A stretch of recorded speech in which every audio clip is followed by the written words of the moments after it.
Pemirsa, kita memasuki segmen terakhir dalam dialog Bebaskan Sandera 10 WNI. Pak Hadi, Ya. Kapolri berkata bahwa pemerintah tidak membayar uang tebusan. Kalaupun uang tebusan disiapkan itu dari perusahaan langsung kepada Sandera. Ya. Berarti ini pintu negosiasi nggak satu pintu atau bagaimana Anda melihat? Tentunya ini pilihan ya. Kalau harus membayar negosiasi, tentunya pemerintah sangat sulit kalau misalnya harus mengambil dari anggaran negara gitu ya. Maka itu kemudian tentunya mungkin ada pembicaraan ya antara pemerintah dengan atau antara kepolisian dengan perusahaan tersebut untuk kemudian menyiapkan lah dana tersebut, karena ya ada desakan tentunya kan dari keluarga para Sandera biasanya seperti itu. Nah, tapi satu hal yang harus kita pahami, dalam hal negosiasi memang harus ada satu pintu gitu ya. Itu yang perlu kita kita pahami gitu ya. Karena kalau terlalu banyak yang melakukan negosiasi, malah kemudian permasalahan tidak selesai. Nah, saya pikir dalam hal negosiasi ini tentunya pintu utamanya adalah dari pemerintah Filipina gitu ya. Karena memang pemerintah Filipina yang mempunyai jurisdiksi terhadap wilayah di mana Sandera ini ditawan. Untuk itu juga menurut saya semua informasi ya memang harus bermuara kepada satu tempat gitu ya, agar negosiasi ini bisa benar-benar dilakukan dengan baik gitu. Nah, kalau memang seandainya Indonesia akan membayar tebusan itu, bagaimana posisi Indonesia di mata hukum dunia?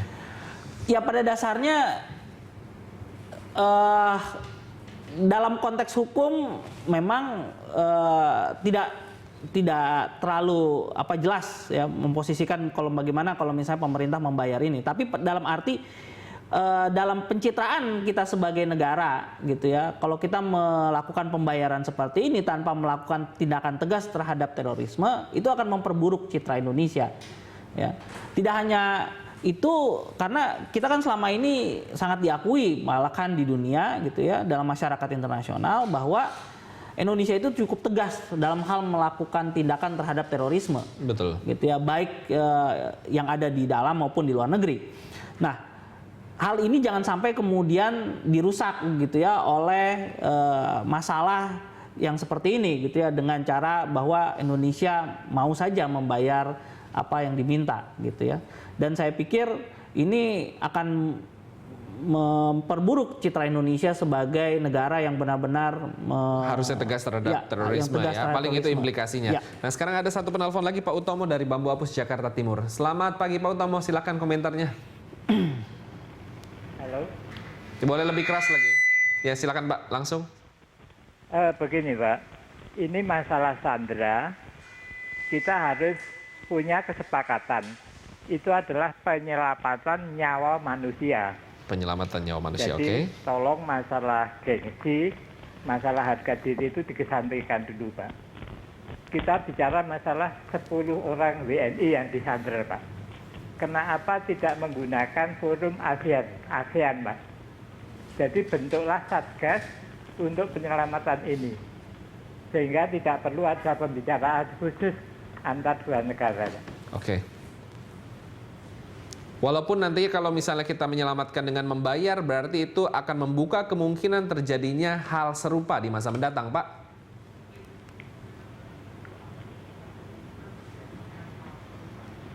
Pak Utomo? Iya. Walaupun seandainya kita menyelamatkan dengan cara membayar tebusan, itu artinya akan membuka kesempatan terulangnya kejadian yang sama di masa mendatang. Apakah itu tidak apa-apa?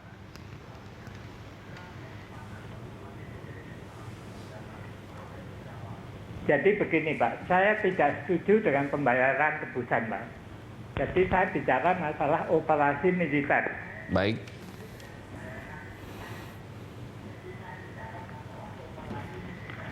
Lalu Pak?